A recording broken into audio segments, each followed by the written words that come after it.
Construction companies are absorbing soaring costs for materials and staff and can't ask their customers to pay more. You have no margin for error, really, before your profit is wiped out. When the pandemic began in 2020, insolvency laws were changed and the tax office stopped chasing debt.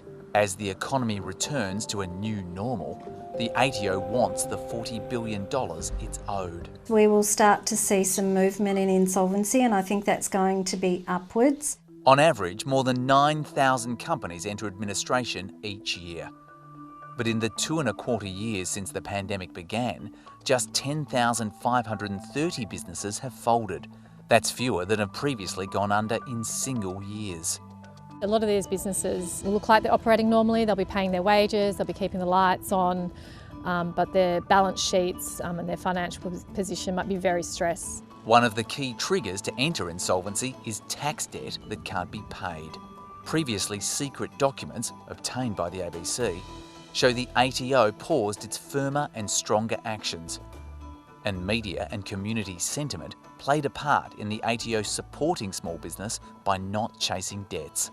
Now that's changed. The ATO sent about 500,000 letters out to businesses over the last 6 or 8 weeks, telling them that it's back to business as normal. They've got to get back into their tax payment regime. Turning up the heat on a construction sector already troubled by the collapses of big-name firms. Australian construction giant ProBuild has entered administration with billions of dollars of projects across the country now at a standstill. That hits sole traders and subcontractors, many of whom are already dipping into their personal finances to keep going. They're twice as likely to have their personal mortgages in arrears as the general population. So clearly there's some pressure. Providing a safe harbour and ignoring growing tax debts helped companies through the early period of the pandemic. Now that the ATO has resumed business as normal, thousands of businesses will fold, essentially by filing the paperwork. But some have used the system's generosity, are in a deep hole and still taking people's money. The real issue is that your ordinary consumer doesn't always know or can't always tell. So it's really important for customers to do their due diligence as much as possible around those organisations before they enter into contracts with them.